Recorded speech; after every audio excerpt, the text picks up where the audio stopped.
Bullseye asked me to do a real quick video of the 1948 Silverside bus. This is the camping side of the bus. It's TV, the plumbing back there, plenty of storage for luggage and accessories, built-in grill.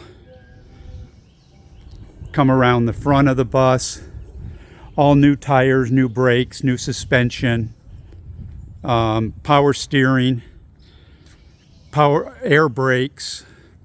On the inside, it's been totally reconfigured, very similar to a newer motorhome. It's got all the controls for the driver on this side, passenger over on this side. It's got a baget.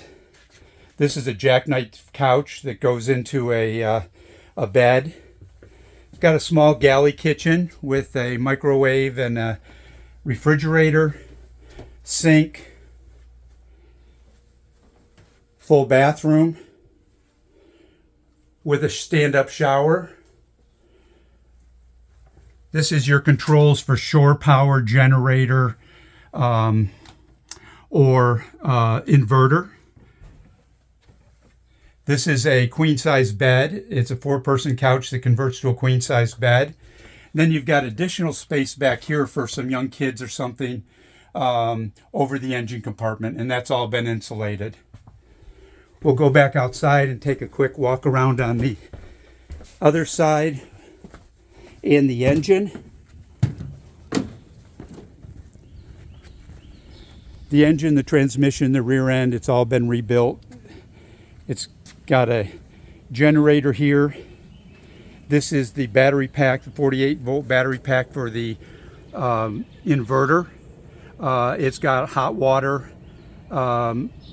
tank there, instant hot water tank. These are the battery packs for the DC power for the inside, as well as the start batteries for the actual engine. And then shore water, tank fill, etc. on this side. LED lights all the way around. And then back here, this is a rebuilt 671 Detroit, and it's a 2-stroke with a turbo on it, so she does pretty good.